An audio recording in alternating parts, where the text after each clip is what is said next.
My self Vikrant Yadav. आज जो हम पढ़ने वाले पॉलीमर का लेक्चर नंबर सेकंड है। इससे पहले जब मैं रबर के बारे में पढ़ा था, लास्ट लेक्चर में क्या पढ़ा था, नेचुरल रबर के बारे में और सिंथेटिक रबर के बारे में। आज जो पढ़ने वाले कुछ कॉमर्शियली जो इंपॉर्टेंट पॉलीमर है, जो बात है कि इंडस्ट्रियल यूजेज में बहुत ज्यादा यूज आ रहा है, जैसे कि आपकी प्लास्टिक के रूप में आपकी जो पॉलीथीन है, जो सबसे पहला आपका इंपॉर्टेंट कॉमर्शियली जो पॉलीमर है वो है आपका पॉलीथीन। पॉलीथीन पता है आपको भाई, यहाँ पे इथीन के उसकी अगर बात करें, इसकी जो मोनोमर यूनिट होती है पॉलीथीन की, वो क्या होती है, इथीन होती है। अब इथीन में अगर बात करें, पॉलीथीन भी दो टाइप्स की होती है। तो अगर बात करें लो डेंसिटी वाली होती है, एक हायर डेंसिटी वाली होती है। लो डेंसिटी के केस में क्या होता है, सिर्फ और सिर्फ जो यहाँ पे रिएक्शन के लिए जो टर्म्स दी हुई होती है, प्रेशर और टेम्परेचर की टर्म्स, वो डिफरेंट होती है।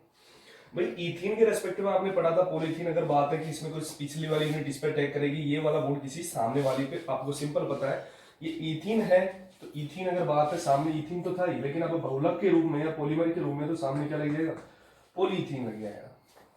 वही सेम टर्म्स बिल्कुल ये, लेकिन बात है कि जो लो डेंसिटी पॉलीथीन होती है थोड़ी सॉफ्ट नेचर की होती है। जैसे आप प्लास्टिक की भी बात करें, आपकी जो चिप्स वाली पॉलीथीन होती है थोड़ी सी सॉफ्ट होती है, लेकिन अगर बोतल वाली प्लास्टिक की पॉलीथीन की मैं बात करूं तो हार्ड नेचर की होती है। एक लो डेंसिटी, एक हाई डेंसिटी वाली होती है। तो लो डेंसिटी को जो बनाया जाता है उसके लिए जो टर्म्स दी जाती है, इथीन को 350 से 570 केल्विन टेम्परेचर दिया जाता है और 1000 से 2000 एटीएम प्रेशर पे बनाया जाता है। लेकिन जो हाई डेंसिटी वाली होती है थोड़ी हार्डर होती है, हार्ड नेचर की होती है, इसके लिए 333 से 343 केल्विन टेम्परेचर साथ में दिया जाता है, 6 to 7 एटीएम प्रेशर दिया जाता है। तो ये थी आपकी पॉलीथीन जो बनाने का वे है। इसके बाद जो सेकंड आपकी है, वीडियो पढ़ते हैं, आपकी पॉलीविनाइलिन क्लोराइड जो आप पढ़ने वाले, जो नेक्स्ट आपका कॉमर्शियली इंपॉर्टेंट पॉलीमर, जिसे आप 10th में भी पढ़ के आए हो, आप 11th में भी पढ़ के आए हो, अब 12th में भी पढ़ रहे हो, उसे सेम है पीवीसी। पीवीसी अगर बात करें, आपका दूसरा है जो पॉलीविनाइल क्लोराइड, पढ़ा आपने कई बार। यहां से पोली से आपने पी लेते हैं, विनाइल से वी और क्लोराइड से सी। पीवीसी के बारे में आपने 10th में भी पढ़ा है, 11th में पढ़ा है और आप 12th में भी पढ़ रहे हैं। देखिए होता है क्या, पीवीसी के लिए सबसे पहले पॉलीविनाइल, पॉली मतलब पॉली माना विनाइल क्लोराइड नाम से आ रहा है, उसकी क्या है, मोनोमर यूनिट। विनाइल क्लोराइड क्या होता है भाई, ये होता है आपका विनाइल क्लोराइड। क्लियर होता है क्या, सबसे पहले इनकी हमें पता है मोनोमर यूनिट है। अगर पॉलीविनाइल को आपसे ये भी पूछा जाता मोनोमर यूनिट ऑफ पीवीसी, तो क्या बोलोगे, विनाइल क्लोराइड। अब होता क्या, सिंपली आपको पता है डबल बॉन्ड एक एडिशन को पिछले वाली ऐसी सेम यूनिट आप देख सकते हो, ऐसी बिल्कुल सेम यूनिट कैसे चलती रहेगी भाई। भाई ये वाली में जैसे अगर इसमें दोनों के बीच में इस पर पार्शियली पॉजिटिव होता है, पार्शियली नेगेटिव, क्योंकि इलेक्ट्रॉन विड्रॉइंग नेचर का क्या लगा हुआ ग्रुप, ये बॉन्ड यहाँ शिफ्ट होंगे तो यहाँ तो नेगेटिव आ रहा है, यहाँ पे क्या प्लस, ये नेगेटिव वाला सेम अगले वाले के किस पे करेगा, प्लस वाले पर अटैक, ये इस पर करेगा, ऐसे ही कोई ये अगले वाले पे कर रही होगी, ऐसे कोई इसके पीछे से अटैक कर रहा होगा। तो एक मोनोमर यूनिट के रेस्पेक्ट में क्या केस होता है वो चीजें देखिए। तो क्या हो जाएगा, ये इससे किसी ने पीछे अटैक किया इस पर, तो ये हो जाएगा CH2, ये डबल बॉन्ड था वो क्या हो जाएगा, सिंगल बॉन्ड। दूसरे साइड में क्या जुड़ा, और जो CH किसी अगले वाले पर अटैक करके क्या, और कब तक कंटिन्यू जुड़ता चलेगा जब तक उसकी यूनिट क्या ना हो जाए भाई, एन। ये आपका विनाइल क्लोराइड था, तो ये क्या हो जाएगा, पॉलीविनाइल क्लोराइड, जिसे हम क्या बोलते हैं, पीवीसी बोलते हैं। कॉमर्शियली रूप से सबसे इंपॉर्टेंट है, बैकलाइट भी इंपॉर्टेंट है, कुछ एक नाइलॉन्स पढ़ेंगे वो भी इंपॉर्टेंट है। तो ये है आपका भाई सेकंड टाइप का आपका कॉमर्शियल। इसके जो यूज हैं वो भी आप बुक के थ्रू आराम से पढ़ सकते हैं, क्योंकि यूज में कुछ समझाने का ऐसा नहीं होता, क्योंकि इसमें जो कुछ खिलौने बनते हैं, कुछ ऐसे रबर के यूज में, या कुछ इसके कॉमर्शियली कपड़ों में भी, फाइबर के रूप में भी यूज होते हैं, तो इनके बहुत सारे यूजेस हैं। यूज आप आराम से बुक के थ्रू भी आप देख सकते हो। तीसरा जो आपका पॉलीमर है कॉमर्शियल यूजेस के बेसिस पे, वो है आपका पॉलिस्टर। आपने पॉलिस्टर के धागे देखे होंगे, कपड़े के बारे में भी सुना होगा। तो पॉलिस्टर क्या होता है, पॉलिस्टर जो बनता है कई तरीके से बनता है, डाई कार्बोक्सिलिक एसिड डायोल से भी बनता है, या बात करें डाइएस्टर या डायोल के एड फॉर्मेशन से बनता है। जो पहला टाइप पढ़ने वाले, कोई भी डाई कार्बोक्सिलिक एसिड मतलब डाई कार्बोक्सिलिक मतलब उसमें दो कार्बोक्सिलिक ग्रुप जुड़े हुए, भाई डाई कार्बोक्सिलिक ग्रुप है। कोई R1 का मतलब यहाँ पे कोई एल्किल, कोई कार्बन से रिलेटेड कोई चेन होगी, यहाँ पे 2 कार्बन भी हो सकते हैं, 3 कार्बन भी, 4 भी या 5 भी, कोई भी कार्बन हो, लेकिन उनकी साइड में क्या जुड़े हुए, 2 कार्बोक्सिलिक, देखो COOH है, COOH है। साथ में कोई भी डाईओल हो, जैसे कि हम इसके लिए बताएंगे भी, थोड़ी देर रुकना भाई। आपकी डाईओल मतलब जिसमें 2 OH ग्रुप हो, ये अगर कोई R1 ग्रुप है तो ये R1 R2 सेम भी हो सकते हैं, डिफरेंट भी हो सकते हैं।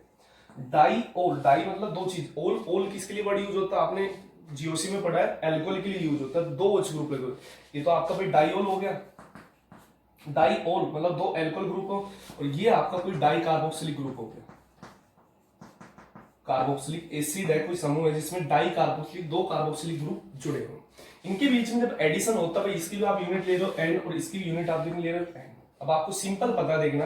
अगर जैसे आपस में मोनोमर यूनिट, भाई एक मोनोमर यूनिट इसकी, फिर एक इसकी, फिर उसके बाद एक इसकी वापस आ जाएगी, भाई होगा क्या सिंपली, ये आपस में जो जुड़ेंगे, देखना बीच में जो एडिशन होगा, भाई एक का तो ये एसिडिक कर रहा होगा तो ये बेसिक नेचर, तो यहां से अगर H तो वहां से क्या निकल रहा होगा OH, भाई एल्कोहल जो निकाल रही है OH, तो ये क्या निकाल रहा होगा H और OH, मतलब H प्लस और OH माइनस क्या निकल जाएगा H2। ऐसी एल्कोहल जो होगी ये अगले वाले OH, मतलब कोई इसके बाद सेम यूनिट इसकी आएगी, भाई एक यूनिट डाई कार्बोक्सिलिक ग्रुप की, एक डायोल की, फिर से एक यूनिट इसके आगे किसकी मिलेगी डाई कार्बोक्सिलिक, जिसके H के साथ कौन जा रहा होगा उसका OH जा रहा होगा। तो जुड़ने के बाद सिंपल फॉर्मेशन है, बिल्कुल इजी, क्या हो जाएगा ये H भाई किसी OH के साथ पिछले वाले के साथ जा चुका तो बनेगा क्या, देखना O C double bond O, ये आपका कार्बन कोई ग्रुप हो सकता है,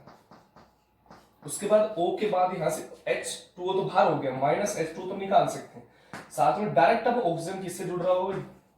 R2 से, इधर क्या हो जाएगा OH किसी ग्रुप के साथ निकल चुका है, क्योंकि यहां से अगर H तो उधर से क्या निकाल रहे हो OH, और ये कब तक जुड़ता हुआ चलेगा जब तक इसकी यूनिट ना क्या ना हो जाए भाई एंड ना हो जाए, इसी को जो बोलते हैं क्या बोलते हैं पॉलीएस्टर। अब पॉलीएस्टर का एस्टर का मतलब क्या होता है, एस्टर का मतलब आपने ग्रुप पढ़ा हुआ RC डबल बॉन्ड OR, ये होता है आपका एस्टर, आपने पढ़ा है। और एस्टर यहाँ पे जो है देखना R की बात की जाए, देखना RC डबल बॉन्ड O, मतलब 2 ऑक्सीजन और R, इन दोनों ग्रुप बी किसके रूप में भाई है, तो ये एस्टर ही, लेकिन किसके रूप में पॉलीमर के रूप में, तो वर्ड इसके लिए क्या यूज हो रहा है पॉलिस्टर यूज हो रहा है, तो ये आपका भाई पॉलिस्टर है, जिसके बनाने के लिए अभी जो हमने बनाया है किससे बनाया है भाई डाई कार्बोक्सिलिक और डाईओल से बनाया है, इसे डाई कार्बोक्सिलिक के अलावा हम डाई एस्टर से भी बना सकते हैं, कोई जिसमें डाइस्ट्रिक ग्रुप हो, जैसे कि बात करें सिंपल से, बिल्कुल इजी है, कुछ नहीं वेरी इजी है। डाई कार्बोक्सिलिक के केस में क्या होता है भाई, डाई एस्टर अगर मैं बनाऊं देखना, उसमें भी अगर डाई एस्टर क्या भाई, इसमें 2 एस्टर ग्रुप हो, एस्टर तो आप जानते हो वो वाला ग्रुप होता है, डाई एस्टर के केस में क्या होगा भाई, कोई भी R, अगर बात की जाए C double bond O, sorry RC double bond OR, ये कोई R ग्रुप हो सकता है, वही RC डबल बॉन्ड O भाई, इधर भी डाई एस्टर ये R ग्रुप से RCOOR, सेम टर्म से ये भी एस्टर समूह RCOOR, ये भी डाई एस्टर समूह। इस केस में क्या होता भाई, उसमें तो वाटर मॉलिक्यूल निकल रहा था, देखना इस केस में क्या होगा, इसमें कोई एल्कोहल ROH समूह, भाई R और OH समूह, ये क्या कोई एल्कोहल अणु क्या हो जाएगा, कोई मॉलिक्यूल निकल जाएगा। मैंने पहले कहा था कंडेंसेशन पॉलीमराइजेशन में क्या होता है, कोई ना कोई, अब एडिशन नहीं कंडेंसेशन, कोई ना कोई मॉलिक्यूल साथ में रिमूव होगा, जब ये जुड़ते हुए चलेंगे, जब जिसमें फंक्शनल ग्रुप वाली अगर ऐसी प्रायोरिटी आती है तो इसमें एक तो R तो दूसरे का क्या जाएगा OH, ऐसे ही अगर इसका OH तो अगले वाली यूनिट का क्या जा रहा होगा ओनली R जा रहा होगा, ऐसे कंटिन्यू चलता रहेगा, तब तक चलता रहेगा जब तक ये जितनी इसकी सारी मोनोमर यूनिट, माना इसकी N है और इसकी भी कितनी भाई N यूनिट सारी सारी जुड़ ना जाए। अब जुड़ने के बाद यहां से क्या मिलेगा आपको भाई, यहां से ये R तो किसी अगली वाली जो इसके, क्योंकि इसके पीछे भाई इस डाइएस्टर के पीछे एक डायोल समूह और होगा, जिसके OH के साथ कौन जा रहा होगा R जा रहा होगा, क्योंकि ROH समूह इसके निकलने से क्या निकल रहा भाई, आपका ROH ग्रुप R प्लस और OH माइनस दोनों आपस में मिलकर रिमूव हो जाते हैं एल्कोहल का मॉलिक्यूल। यहां बचता क्या है C double bond O R1 C double bond O direct अब किससे जुड़ेगा R2 से,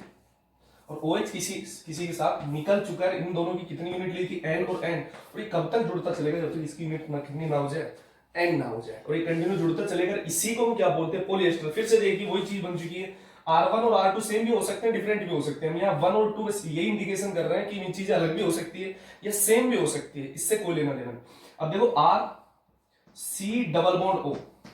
R, ये वही आपका जो कौन सी टर्म्स बनी एस्टर, और ये पॉलीमर के रूप में है, इसलिए इसको क्या बोल रहे हैं पॉलिस्टर बोलते हैं। और भी इसके कई, अगर पॉलिस्टर से एक एसिड से भी और बना सकते हैं तो कई तरीके हैं जो पॉलिस्टर बनाने के, तो ये होता है आपका पॉलिस्टर होता है। इसके बाद जो हम पढ़ने वाले हैं आपका जो चलता है वेरी इंपॉर्टेंट भाई, जो कि टेरिलिन डैक्रोन या PET नाम से आपको कई बार सुना होगा, देख लें टेरिलिन के कपड़े भी आते हैं, धागे बनते हैं। अगला जो 4th नंबर का आपका कॉमर्शियली यूजेज में बात करें इंपॉर्टेंट जो पॉलीमर है वो है टेरिलिन, जिसे PET भी बोलते हैं। 4th नंबर पे जो आता है आपका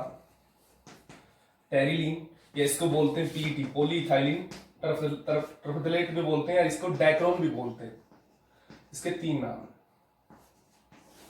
होता क्या है देख ले, डायक्रोन के बारे में पहले हमने एक बार कंडेंसेशन के इसके बारे में डिस्कस किया है। होता क्या था इसमें भाई, डायक्रोन के एक में तो क्या होता है, टरफ्थेलिक एसिड होता है। जैसे बात की जाए टरफ्थेलिक एसिड, ये वाली टर्म्स, ये आपका टरफ्थेलिक एसिड है। प्लस में दूसरा क्या लिया था आपने, इथाइलिन ग्लाइकोल, ये आपका क्या हो गया भाई, इथाइलिन ग्लाइकोल। ये टरफ्थेलिक एसिड है आपका भाई। पर बात की जाए टरफ्थेलिक एसिड, और ये आपका क्या है भाई, इथाइलिन ग्लाइकोल। इथाइलिन ग्लाइकोल, इनका जब एडिशन होगा इसमें कंडेंसेशन होगा ना कि एडिशन, क्योंकि एडिशन होगा इसमें भी फंक्शनल ग्रुप लगे हुए हैं। बाई फंक्शनल ग्रुप के केस में मोस्टली क्या होता है, कंडेंसेशन पॉलीमराइजेशन होता है। एडिशन पॉलीमराइजेशन एक हाइड्रोकार्बन या अनसैचुरेटेड कार्बन में सीक्वेंशियल चल रहा होता है रेजोनेंस की टर्म्स में। सेम टर्म्स से यहां से अगर मान ले कार्बोक्सिलिक एसिड अगर H, तो यहाँ पे एल्कोहल समूह क्या निकाल रहा होगा, OH। ऐसे ही एल्कोहल, इसके बाद हमें पता सेम यूनिट किसकी आएगी, टरफ्थेलिक की, और टरफ्थेलिक क्या निकाल रहा है, H, और एल्कोहल क्या निकाल रहा था उसके साथ, OH। ये किसी अगले वाली यूनिट के साथ OH दे रहा होगा। ये टरफ्थेलिक का जो हाइड्रोजन है वो किसी अगले वाली इथाइलिन ग्लाइकोल के साथ हाइड्रोजन दे रहा होगा। जुड़ने के बाद बनेगा क्या देखना, यहां से तो H किसी यूनिट के साथ जा चुका जिससे बॉन्ड बन जाएगा उनके बीच में, C double bond O, C double bond O। लेकिन यहाँ पे जो ऑक्सीजन अब डायरेक्ट किससे जुड़ेगा, क्योंकि H2O बाहर, माइनस H2O तो क्या हो चुका बाहर, क्योंकि H प्लस ये आएगा यहाँ से OH माइनस बाहर, O माइनस जो यहाँ पे जो जुड़ेगा वहां पे प्लस वाली टर्म से जुड़कर क्या बनेगा, OCH2, CH2। और ये OH किसी अगले वाले टरफ्थेलिक के H के साथ निकल रहा होगा। और ये कब तक चलेगा, जब तक इसकी यूनिट, हमने इसकी माना N ली है, इसकी N ली है, तो कब तक निकलता चलेगा, जब तक इसकी यूनिट ना हो जाए N ना हो जाए। इसके लिए इसको पोली इथाइलिन टरफ्थेलेट कहते हैं, डायक्रोन बोलते हैं, टेरिलिन, इसी के तीनों नाम है। ये जो पॉलीमर आपका बना है ये कौन सा बना है, टेरिलिन बना है, पॉलीइथाइलिन टरफ्थेलेट बना है, या डायक्रोन बना है, एक ही चीज इसको नाम से। कई बार आपको एक कंफ्यूजन यहाँ हो जाता है कि इसे ऐसे लिख देते हैं, उससे कोई फर्क नहीं पड़ता। देखना दूसरे तरीके से कई आपकी बुक में मेंशन किया, उसमें कुछ भी गलत नहीं है, वो लिखने का तरीका, आप उसको आगे यूनिट को लिख लिया, पीछे लिख लिया, एक ही बात है। उसमें कई जगह आपको देखना इथाइलिन ग्लाइकोल ऐसे लिखा हुआ है, बस कुछ नहीं आगे लिख रखा, उससे कुछ फर्क नहीं पड़ता। C double bond O, OH, और ये आपका टरफ्थेलेट आपके पीछे दे रखा है, कुछ नहीं, वही सेम टर्म्स है, कुछ फर्क नहीं पड़ता आप उसके, क्योंकि हमें पता है ये आगे यूनिट हो सकती है, पीछे की सीक्वेंस में चल रही होती है। इसके बाद ये भाई इसके आगे कौन हो रहा होगा, ये टरफ्थेलेट आगे भी तो होगा, तो सेम टर्म्स अगर बात है यहाँ पे सेम हो, ये H दे रहा है तो ये क्या निकालेगा, OH। और फिर वही सेम टर्म्स इसके बाद अगर भाई ये इथाइलिन ग्लाइकोल साथ में टरफ्थेलेट, फिर इथाइलिन ग्लाइकोल आएगा, इसके साथ H निकलेगा, अगले वाला OH दे रहा होगा। इसका इथाइलिन एल्कोहल का अगर बात करें, सॉरी इथाइलिन ग्लाइकोल का OH निकल रहा होगा किसके साथ, इससे अगले वाले टरफ्थेलेट के साथ, वही सेम टर्म्स होंगे, क्या हो जाएगा देखना, CH2, ये जो डायरेक्ट जुड़ रहा है किससे, O से, वही हुई। जब तक चलेगा, जब तक इसकी यूनिट आपने इसकी भी एन ले रखी, इसकी भी एन, और इसके निकलने के थ्रू निकल क्या रहा भाई, ये H प्लस OH माइनस क्या निकल रहा है, माइनस H2O। और ये यूनिट कब तक जुड़ती हुई चलेगी, जब तक इसकी यूनिट कितने जुड़ जाए, उसकी जितनी यूनिट आपने ली थी, N यूनिट इसकी, N यूनिट इसकी, तो यहाँ पे N यूनिट जुड़ जाएगी। वही चीज है, कुछ फर्क नहीं पड़ता, इसे आगे लिख रहे हो पीछे, ये चेन ऐसे कंटिन्यू जुड़ती हुई चलती है, इसी बोलते हैं टेरिलिन। इसके बाद जो आपका इंपॉर्टेंट है नाइलॉन 6 है भाई, बहुत इंपॉर्टेंट। नाइलॉन किसे कहते हैं वो भी बताते हैं, पॉलीएमाइड होते हैं वास्तव में। नाइलॉन 6 होता है, नाइलॉन 6 होता है, जो आपके सिलेबस में चलता है, 610 भी होता है। उनको ये पीछे के नंबरिंग क्यों लगाते हैं साथ में प्लस में, इनको नाइलॉन क्यों बोलते हैं, देखना अगले वाला जो आपका 5th नंबर पे है, 5th या 6th नंबर पे आप पढ़ने वाले हो, 5th नंबर पे सॉरी, नाइलॉन 6। देखो नाइलॉन किसे कहते हैं, नाइलॉन उन वाले टर्म्स को, ऐसे पॉलीमर को बोला जाता है जिसमें पॉलीएमाइड यूनिट जुड़ी हो। भाई एमाइड आपने देखा था ये होता है, लेकिन जब पॉलीमर यूनिट के रूप में होता है ये तो एमाइड आपका ओनली, जब ये किसी पॉलीमर यूनिट में हो, मतलब एक हाइड्रोजन इसकी वैलेंसी ये किसी इस यूनिट में चल रहा हो, तो इसको बोलते हैं पॉलीएमाइड बोलते हैं। और ऐसे पॉलीमर जिनमें पॉलीएमाइड यूनिट होती है उनके लिए वर्ड यूज होता है नाइलॉन्स होता है, जो पीछे जो 6 लिखा होता है वो उस पॉलीमर में एक मोनोमर यूनिट के नंबर ऑफ कार्बन्स होते हैं। देखिए अभी जैसे बात करते हैं नाइलॉन 6 जो होता है,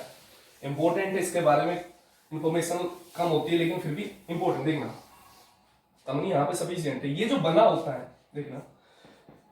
ये होता है आपका जो एप्सिलॉन कैप्रोलैक्टम। देखिए इसमें 7 अगर बात की जाए, इसको एप्सिलॉन कैप्रोलैक्टम भी बोलते हैं, कैप्रोलैक्टम। देखना एप्सिलॉन कैप्रोलैक्टम, यहाँ पे एप्सिलॉन का मीनिंग क्या होता है वास्तव में, जो बनाता है, अगर इसका हम वाटर हाइड्रोलाइसिस करते हैं, मतलब H2O के साथ इसको क्या है रिएक्ट कराते हैं, मतलब यहाँ से H2O से क्या मिलता है हमें, एक तो H प्लस, एक क्या मिलता है भाई OH, माइनस। इस वाले अगर बात है कि इस वाले में जो पोलर बॉन्ड है वो जो कार्बन और नाइट्रोजन के बीच में पोलर बॉन्ड है, इस बॉन्ड को अगर मैं ब्रेक करता हूं, यहाँ पे भी कार्बन है, यहाँ पे क्या है नाइट्रोजन, इसको ब्रेक करता हूं, हमें पता है ये नाइट्रोजन मोर इलेक्ट्रोनेगेटिव है, कार्बन लेस, इस पर तो पॉजिटिव आता है, इस पर क्या आएगा नेगेटिव आएगा। क्लियर है? हमें पता है यहाँ पे भी कार्बन है, यहाँ पे क्या भाई एक कार्बन प्लस में कितने हाइड्रोजन है, क्योंकि आपको दिख जाते हैं, यहाँ पे भी क्या CH2 है, यहाँ पे भी क्या CH2 है, ये सेवर मेंबर रिंग है भाई आपकी CH2, ये भी क्या आपका भाई CH2। क्लियर दिख रहा है? अब यहाँ पे H2 का एडिशन कहाँ होगा भाई, यहाँ पे प्लस है तो यहाँ पे क्या जुड़ेगा OH माइनस, जुड़ने के बाद देखना मैं सिंपल भाई ओपन चेन ओपन हो जाएगी, पहले रिंग के रूप में तब रिंग नहीं रहेगी, क्या हो जाएगी इधर देखना भाई आपका COOH, भाई C डबल बॉन्ड O के साथ क्या जुड़ गया OH, उसके बाद सेकंड नंबर कार्बन ये है भाई आपका मतलब CH2, और कितने CH2 है 1 2 3 4 और 5, मैं ऐसे लिख सकता हूं इनको 5 CH2, भाई इसको बार बार लंबी चेन के रूप में लिखे हैं, साइड में उनके होल्ड वाइज करके 5 कर दे, एक ही बात है। 5 CH2 के बाद क्या मिला आपको NH, और NH क्या है भाई आपका नेगेटिव, नेगेटिव पर कौन जुड़ जाएगा पॉजिटिव, ये क्या हो जाएगा NH2। अब ये एक एमिनो एसिड है, एमिनो एसिड क्या होता है आपका एक चैप्टर चलेगा बायोमोलिक्यूल, उसमें आराम से पढ़ेंगे एमिनो एसिड, अगर बात है वर्ड एक होता है एमिनो एसिड, देखना क्या होता है। एमिनो एसिड दो वर्ड से बना होता है, तो एमिनो प्लस में एक एसिड, कोई ऐसा कोई कंपाउंड जिसमें एक तो एमीन ग्रुप हो, एमीन मतलब अगर जैसे कि मैं कंपाउंड लेकर CH2 और उससे जुड़ा हो NH2, जिसमें एक कार्बोक्सिलिक ग्रुप भी जुड़ा हो और एक एमीन ग्रुप भी जुड़ा हो, ऐसा कोई कंपाउंड जिसमें कार्बोक्सिलिक और एमीन भी हो उसको एमिनो एसिड बोलते हैं। दूसरा कार्बोक्सिलिक से ग्रुप से जुड़ा हुआ सबसे पहला कार्बन बोला जाता है अल्फा, और वहां पर अगर NH2 जुड़ा है तो बोला जाएगा अल्फा एमिनो एसिड। अगर दूसरी बात की जाए, माना कि दो बीच में CH2 होते हैं फिर आपका NH2 होता,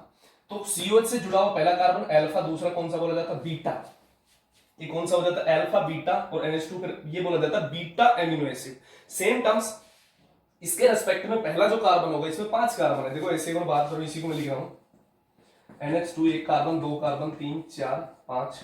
और उसके बाद आपका क्या है COH, मतलब यहाँ पे CH2 है, ये वास्तव में ऐसा है CH2 CH2 CH2, इसको हमने पांचों के एक साथ होल्ड वाइज लिख दिया, एक ही बात है। अब यहाँ पे 5 है तो पहला वाला कार्बोक्सिलिक एसिड से पहला वाला कार्बन अल्फा होता है, दूसरा बीटा होता है, तीसरा गामा होता है, चौथा डेल होता है, पांचवा जो होता है एप्सिलॉन होता है, इसलिए इसको एप्सिलॉन कैप्रोलैक्टम भी बोलते हैं। और ये बनने वाला जो आपके प्रोडक्ट बना है ये एमिनो एसिड है, इसको जो बोलते हैं एमिनो कैपोरिक एसिड, ठीक, एमिनो एसिड है, इसके लिए एप्सिलॉन वर्ड यूज किया जाता है। एप्सिलॉन क्यों किया जाता है, क्योंकि एप्सिलॉन एमिनो एसिड बनता है, तो एप्सिलॉन कैप्रोलैक्टम में कई जगह इसको नहीं मेंशन करते, कई जगह इसको मेंशन करते हैं, तो क्लियर है। तो बनने वाला मेन चीज है कि इसको अल्फा या एप्सिलॉन वर्ड कहां से यूज हुआ, भाई ये प्रोडक्ट कैसे बना, ये तो इस चीज से क्लियर है। पहले जो यूनिट थी ये थी, इस वाले बॉन्ड को हमने ब्रेक किया तो कार्बन पर प्लस आया, नाइट्रोजन पर माइनस, H2 कैसे डिसोसिएट होता है H plus OH minus, plus minus वाले की जगह तो प्लस जोड़ दिया, प्लस वाले की जगह क्या जोड़ दिया माइनस, तो ये हमारा बन गया एमिनो कैप्रोइक एसिड। अब ये बनाएगा आपका नाइलॉन 6, कैसे बनाएगा वो देखना होता क्या है भाई, ये कैसे बनाएगा, सेम यूनिट इसी की अगर मैं बात हो, इसको मिटा के यहां पे लिख रहा हूं, देखना उसी को एक स्टेप क्योंकि इसमें ज्यादा हो जाता है, ये हो जाएगा NH2 CH2 5 और C डबल बॉन्ड OH, ये आपका जो है एमिनो कैपोरिक एसिड है। अब ये कैसे पॉलीमर बनाएगा, आपको सिंपल दिख रहा है कि सिंपल जो अकेली मोनोमर यूनिट हो, भाई ये अगर इसकी एक सेम यूनिट आगे ऐसे और लिखी होगी, मतलब कैसे लिखी होगी, मैं एक यूनिट और लिख देता हूं, देखना NH2 CH2 कितनी है इसकी क्वांटिटी 5 और COOH, भाई इसके बाद एक के बाद हम इनकी एन यूनिट ले लेते तो दूसरी यूनिट से कैसे जुड़ेगा, भाई यहां से जो OH है ये जा रहा होगा, और यहां से NH2 मैं ऐसे लिख सकता हूं NH और एक H, बीच में से क्या निकल जाएगा H2, भाई NH2 जो साइड है वहां से सिर्फ एक हाइड्रोजन निकल रहा है, और COH वाले ग्रुप से क्या निकल रहा है OH निकल रहा है, जुड़ने के बाद यहां से क्या निकल जाता है H2। तो होता है क्या है, इस वाले यूनिट से मतलब पिछले वाले, भाई NH2 को मैं ऐसे लिख सकता हूं H लिख सकता हूं साइड में, ये किसी पिछले वाले के साथ, पिछले वाले ऐसे ही सेम यूनिट के OH के साथ क्या निकल रहा होगा ओनली H प्लस, जुड़ने के बाद देखना क्या बन जाएगा यहां से NH, ये आपका क्या भाई CH2 और कितने हैं इनकी क्वांटिटी 5 और C डबल बॉन्ड O, और ऐसी अगली वाले मैंने तो बताया था खाली एक, क्योंकि सेम यूनिट को बार बार शो नहीं करते, अगले वाले के H के साथ OH जा रहा होगा तो यहां से सिर्फ ये बचेगा, और ये कब तक यूनिट चलती चलेगी, जब तक इसकी यूनिट क्या ना हो जाए भाई, और इसी को क्या बोलते हैं नाइलॉन 6, 6 क्यों बोलते हैं, क्योंकि इस वाले अगर एक पॉलीमरिक मोनोमर यूनिट में नंबर ऑफ कार्बन कितने, देखो एक कार्बन ये रहा और 5 कार्बन ये रहे, तो टोटल नंबर ऑफ कार्बन कितने 6, तो इसी को बोलते हैं भाई नायलॉन 6, वेरी इंपॉर्टेंट है। इसको पॉलीएमाइड क्यों बोलते हैं, क्योंकि RCOR अगर बात की जाए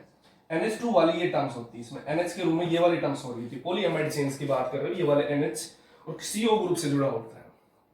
पॉलीएमाइड जो बोले जाते हैं, इंपॉर्टेंट है भाई। अगला वाला अगर बात की जाए नायलॉन 66 के बारे में पढ़ेंगे, ये भी इंपॉर्टेंट है, आ सकता है पूरे पूरे चांसेस होते हैं। नायलॉन 66, दूसरा बैकेलाइट, अगर बात करें PVC, ये आपके इंपॉर्टेंट पॉलीमर होते हैं, एग्जाम में पूरे पूरे चांसेस होते हैं। अगला आपका नायलॉन 66। अब देखिए इसके लिए जो दो यूनिट होती है, तो इथाइलिन डाइएमीन, देखिए इथाइलिन सॉरी हेक्सामिथाइलिन मतलब उसमें इनकी संख्या जो होती है 6 और डाइएमीन मतलब NH2। उसके साथ में एक होता है आपका जो, इसके साथ अगर बात की जाए भाई हेक्सामिथाइलिन डाइएमीन के साथ में अगर बात की जाए एडिपिक एसिड होता है। एडिपिक एसिड क्या होता है आपका COOH और साथ में 4 कार्बन होते हैं, ये आपका होता है भाई हेक्सामिथाइलिन डाइएमीन। डाइएमीन क्यों वर्ड यूज हो रहा भाई, अगर बात करें एक एमीन ग्रुप और हेक्सा किसके लिए, मिथाइलिन 6 कार्बन के लिए, ये कौन सा भाई आपका एडिपिक एसिड। अब ये दोनों आपस में सिंपल है, आपको दिख रहा है कि जब जुड़ेंगे तो कैसे जुड़ेंगे भाई, यहाँ पे NH2 से अगर मैं बात करूं, यहाँ पे NH2 में ऐसे लिख सकता हूँ NHH, और यहां से इसको ऐसे लिख सकता हूँ C डबल बॉन्ड O, हमें पता है यहां से क्या निकलेगा H2O। अब कार्बोक्सिलिक एसिड जब ये वाला ग्रुप सेम वही टर्म्स है, देखना ये तो अगली वाली भाई इसके साथ हेक्सामिथाइलिन, क्योंकि हमें पता है एक यूनिट हेक्सामिथाइलिन डाइएमीन की, फिर एक एडिपिक एसिड की, फिर उसके बाद इसकी यूनिट आएगी, और इसके वाला ये OH अगले वाली NH2 के साथ क्या निकल रहा होगा, एक H निकाल रहा होगा। हमें पता है यहां से अगली वाली यूनिट के साथ जो H है उसे क्या कर देगा भाई, NH2 में से अगर बात की जाए H, ये अगले वाली में रिमूव हो रहा होगा, जुड़ने के बाद अगर बात है बीच में प्लस में, तो बनेगा क्या, देखना ये H किसी अगले वाले जो एडिपिक एसिड यूनिट इसके आगे उसके साथ निकल गया, यहाँ बचा क्या NH CH2 उसके बाद यहाँ पे आपका NH है, NH और क्या निकल चुका है यहाँ से H प्लस OH माइनस क्या निकल चुका है H2O, और जो NH डायरेक्ट जुड़ेगा किससे जुड़ेगा, C double bond O, CH2 C double bond O, और OH किसी अगले वाली यूनिट के साथ, यहाँ पे भी ये तो 4 था आपका, ये अगले वाली यूनिट के साथ OH निकल जाएगा। ये जब तक जुड़ता चलेगा जब तक इसकी यूनिट में हम N और इसकी भी, तो ये भी कितना हो जाएगा N, और इसी को क्या बोलते हैं नायलॉन 66। इसको नायलॉन 66 क्यों बोलते हैं, क्योंकि यहाँ पे इस वाली जो इसकी दोनों मोनोमर यूनिट है, एक तो कौन सी हेक्सामिथाइलिन डाइएमीन, दूसरी एडिपिक एसिड, इसके दोनों की दोनों मोनोमर यूनिट में अगर बात करूं, नंबर ऑफ कार्बन कितने भाई, इस वाले में नंबर ऑफ कार्बन कितने 6, इस वाले में 4 पे ये कार्बन, 2 किसके कार्बोक्सिलिक, नंबर ऑफ कार्बन दोनों में क्या 6, इसलिए इसको क्या बोलते हैं नायलॉन 66। दूसरे साथ इसके साथ एमाइड टर्म्स है, तो ये वाली आपको दिख रही है C डबल बॉन्ड O और NH, ये किसी एमाइड वाली टर्म्स की बात कर रहा है, चाहिए उस साइड हो या इस साइड हो, उससे कोई फर्क नहीं पड़ता, तो ये वाली टर्म्स है आपकी अगर बात है, ये वाला जो ग्रुप दिख रहा है इसको एमाइड बोलता है, पॉलीमर की फॉर्म में तो पॉलीएमाइड, और पॉलीएमाइड को क्या कहते हैं आपके नायलॉन से बोले जाते हैं। क्लियर है भाई। इससे अगला वाला जो हम पढ़ने वाले वेरी इंपॉर्टेंट है आपका जो बैकेलाइट, ये समझने वाला है, इसमें थोड़ा सा कंफ्यूजन कहां बनता है वो भी इंपॉर्टेंट देखना। 7th नंबर पे जो पढ़ेंगे अपन बैकेलाइट, देखिए वेरी इंपॉर्टेंट है।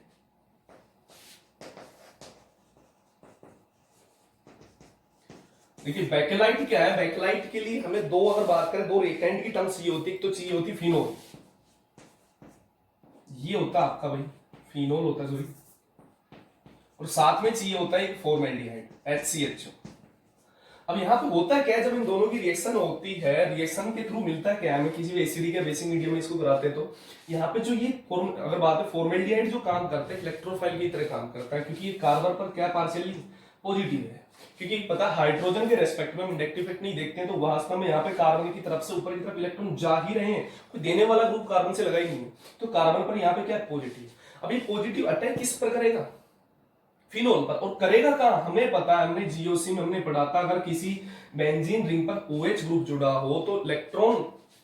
अगर इलेक्ट्रोफिलिक एडिशन कौन से एंगल से होता है, ये पोजीशन हमें पता ऑर्थो होती है, मेटा होती है, कौन सी होती है पैरा, और पॉजिटिव वहां जुड़ेगा जहां नेगेटिव चार्ज हो, और हमें पता है कि जब OH कौन सा ग्रुप है भाई, एक तो नेगेटिव चार्ज यहां आएगा, इधर यहां से रह जाए, एक यहां पे आएगा, दूसरी चीज कहां आएगा ऑर्थो और पैरा डायरेक्टिव है, क्योंकि जो OH ग्रुप के होने से जो negative charge only on resonance के थ्रू कहां पहुंच रहा है, एक तो ऑर्थो और दूसरी पोजीशन का है, क्योंकि ऑर्थो तो बिल्कुल ये वाली दोनों, पैरा ये वाली पोजीशन। सिर्फ और सिर्फ प्लस वाला चार्ज कौन से प्रोडक्ट दे सकता है, ऑर्थो और पैरा प्रोडक्ट देता है। प्रोडक्ट देने के तरीके भी हैं, पर सबसे पहले अटैक कहां होगा, अगर इसी को मैं लिख रहा हूं, देखना दोबारा से इसी को साफ तरीके से, क्योंकि समझना है, इसे थोड़ा सा कंफ्यूजन हो जाता है इसी में। बात की जाए, बात देखना,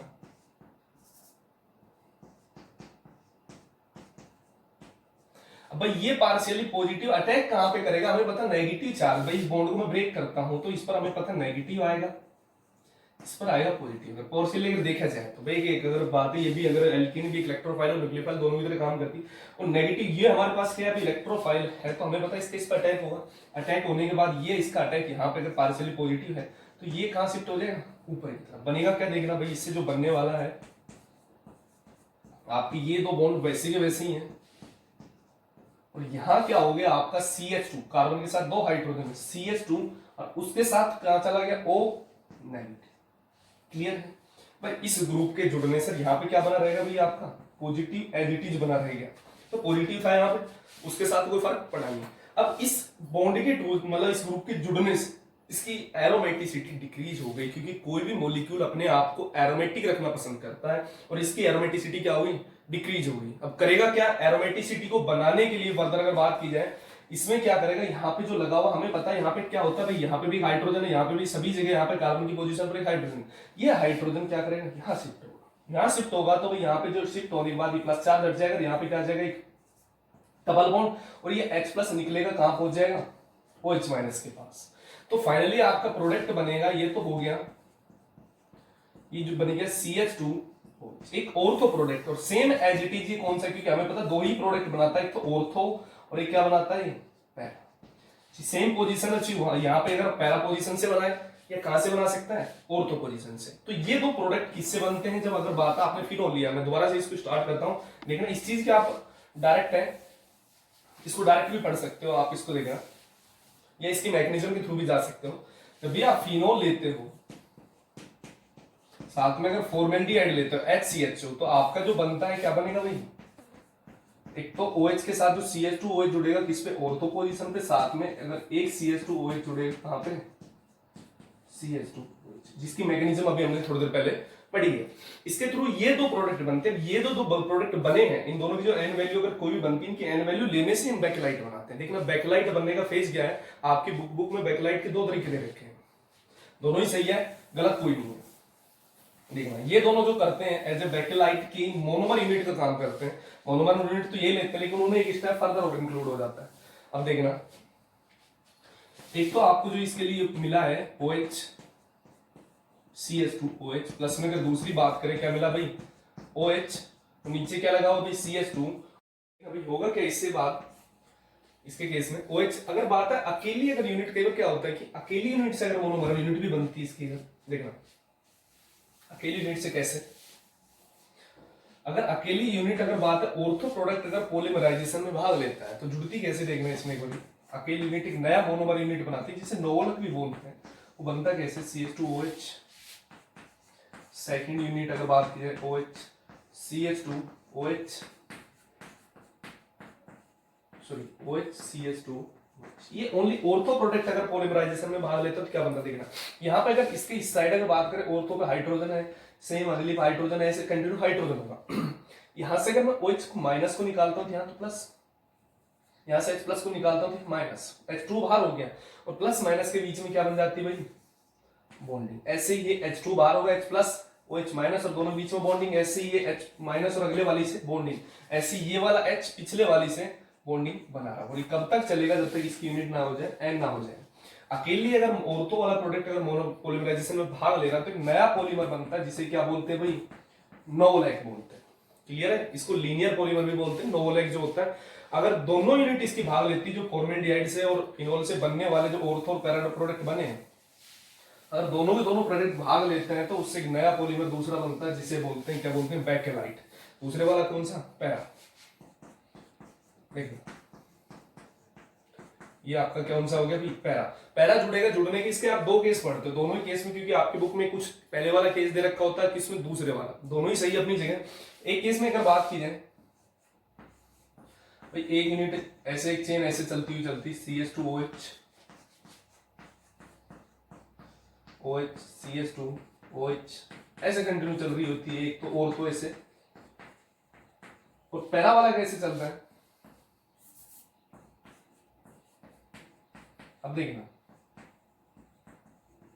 आपको ये OH, ये पैरा वाला, ये OH नीचे है, OH के रेस्पेक्ट में कौन सी पोजीशन पर, पैरा। देखो OH की 1 2 थर्ड पोजीशन पर, इस पे OH के रेस्पेक्ट में 1 2 ये थर्ड पोजीशन वाली पी है। OH के रेस्पेक्ट में 1 2 3 4 पोजीशन पे आ रहा है, इसमें भी OH के रेस्पेक्ट में 1 2 3 4 पोजीशन पे आ रहा है। बस सिर्फ मॉलिक्यूल को घुमाया, घुमाने से कोई मॉलिक्यूल बदल नहीं जाता। क्लियर है। इसमें ऑर्थो वाला नीचे की तरफ सेकंड लाइन में CH2OH OH ऐसे ही चल रहा होता है, CH2OH OH। अब होता क्या है, यहां से देखो, यहाँ पे ऑर्थो पे OH के ऑर्थो पे एक हाइड्रोजन है, सेम ऑर्थो पे एक हाइड्रोजन है, यहाँ पे पैरा पे भी एक हाइड्रोजन है, पैरा पे एक हाइड्रोजन है, पैरा पे भी एक क्या है, हाइड्रोजन है। यहाँ से H प्लस OH माइनस दोनों यहाँ से जाएंगे, H प्लस OH माइनस, बीच में क्या बन जाएगी, बॉन्डिंग। यहाँ से भी H प्लस निकलेगा, OH माइनस निकलेगा, बॉन्डिंग। ऐसे यहाँ से OH निकलेगा, अगले वाले के H के साथ जा रहा होगा, ऐसे यहाँ से H पिछले वाले OH के साथ जा रहा होगा। सेम टर्म्स यहाँ से मैं बात करूं, ये OH माइनस यहाँ से निकलेगा, यहाँ से H प्लस, बीच में क्या हो जाएगी, बॉन्डिंग। यहाँ से OH माइनस, यहाँ से H प्लस, H2 बाहर हो जाएगा, बॉन्डिंग। यहाँ से H प्लस OH माइनस और बीच में क्या हो जाएगी, बॉन्डिंग। और ये यूनिट कब तक चलती रहती है, जब तक इसकी यूनिट क्या हो जाए, N यूनिट हो जाए। यही आपकी बात की जाए बेकेलाइट यूनिट होती है। दूसरी कुछ बुक्स तो ये दे रखा है, ये भी परफेक्ट 100% राइट है। कुछ बुक्स में दूसरे वाला है, इसी के केस में जोड़ने का तरीका कुछ अलग दे रखा है। दूसरी यूनिट भी इसी की, दोनों सही है अपनी जगह। देखना दूसरा यूनिट, दूसरा तरीका क्या है वो देखना। देखना इसी को मैं इसको मिटा देता हूँ छोटे शॉर्ट फॉर्म में, इसको पूरे बोर्ड में बनाता हूँ। उसको थोड़ा सा तरीका आपको एक बार समझने में थोड़ी देर लगेगी, बाकी जी कुछ नहीं है। देखना तो OH आप ये भी इसका अगर बात की जाए CH2 प्लस में, अगर दूसरा इसके साथ कौन सा प्रोडक्ट जुड़ रहा है भाई, OH और कौन सा, पैरा। ये दोनों आपस में एन यूनिट जब दोनों की जुड़ती कैसे, इक्विवेलेंट तरीके से। एक अगर बात की जाए OH CH2 OH same terms, OH CH2 OH, दूसरी वाली सॉरी इसके रेस्पेक्ट में पैरा CH2 OH। अगर ये एक ऑर्थो प्रोडक्ट, एक पैरा, इधर एक पैरा, दूसरा ऑर्थो, भाई ये हमारा पैरा। OH के रेस्पेक्ट में CH2 पैरा पोजीशन में, जैसे कि OH के रेस्पेक्ट में कहा है पैरा पर, हमने सिर्फ उल्टा लिखा मॉलिक्यूल को। इधर जो लेंगे वो लेंगे ortho, OH CH2 OH। Clear है भाई। अब हो गया क्या, देखना भाई, यहाँ पे जो आपको हाइड्रोजन दिख रहा है,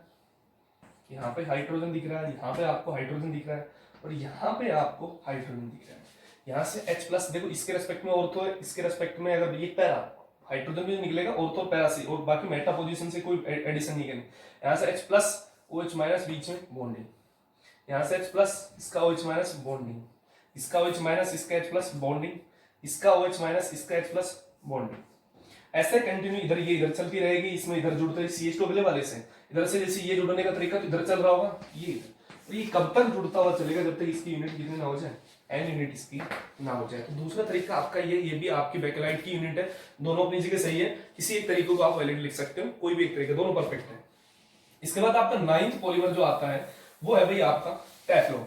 ये भी इंपॉर्टेंट है, मेनली तो सबसे सारे कॉमर्शियली यूजेज में सबसे इंपॉर्टेंट जो पॉलीमर आपके चलते हैं, एक तो नायलॉन 6 चलता है, एक पॉलीथीन चलता है, एक अगर बात करें बेकेलाइट चलता है, और एक नायलॉन 6 चलता है। आपका जो 9 नंबर पे जो बात था भाई टेफ्लॉन, इसको PTFE भी बोलते हैं, PTFE का मतलब क्या होता है, पोली टेट्राफ्लोरो इथाइलिन, पोली टेट्राफ्लोरो इथाइलिन। इसमें होता है क्या भाई, यहाँ पे डाइफ्लोरो या टेट्राफ्लोरो मतलब टेट्राफ्लोरो 4 फ्लोरीन, मतलब CF2 डबल बॉन्ड CF2, ये होता है 4 फ्लोरीन है। इनकी एन यूनिट सेम पॉलीथीन वाले टर्म्स, बस यहाँ पे F2 और H2 की जगह क्या होता था, H2 पे कोई पिछली यूनिट इस पे है, ये किसी अगले वाले जुड़ने के एडिशन जब होगा, पर जो जिससे बॉन्ड नहीं था उससे तो बॉन्ड CF2, जो डबल बॉन्ड था वो क्या हो जाएगा सिंगल, और जो ये स्वीप किसी अगले वाले से बॉन्ड बना रहा होगा, कब तक बॉन्ड बनाता जाएगा जब तक उसकी वैल्यू कितनी ना हो जाए, एन ना हो जाए बस। ये अगर बात करें ये यूनिट कौन सी, टेट्राफ्लोरोइथिलीन है, जो पॉलीमर भी बन चुका है तो क्या बोला जाएगा, पॉलीटेट्राफ्लोरोइथीन, जिसका दूसरा नाम क्या भी आपका टेफ्लॉन। तो सारे के सारे जो अभी आपने पढ़े कॉमर्शियली पॉलीमर पढ़े, सारे इंपॉर्टेंट है देखे जाए तो, लेकिन मेन सबसे इंपॉर्टेंट जो आपके एग्जाम बेसिस पे है, जिन पे ज्यादा ध्यान देना है, तो आपकी पॉलीथीन है, दूसरा नायलॉन 6 है, दूसरा नायलॉन 6 है, एक बैकेलाइट जो सबसे इंपॉर्टेंट है, जिनके चांसेस 100% रहते हैं एग्जाम में आने के। और इससे अगला जो हम टॉपिक पढ़ेंगे जिसमें बायोडिग्रेडेबल और बायो नॉन डिग्रेडेबल जो हम पॉलीमर पढ़ने वाले, वो नेक्स्ट लेक्चर में पढ़ते हैं। मिलते हैं अगले लेक्चर में।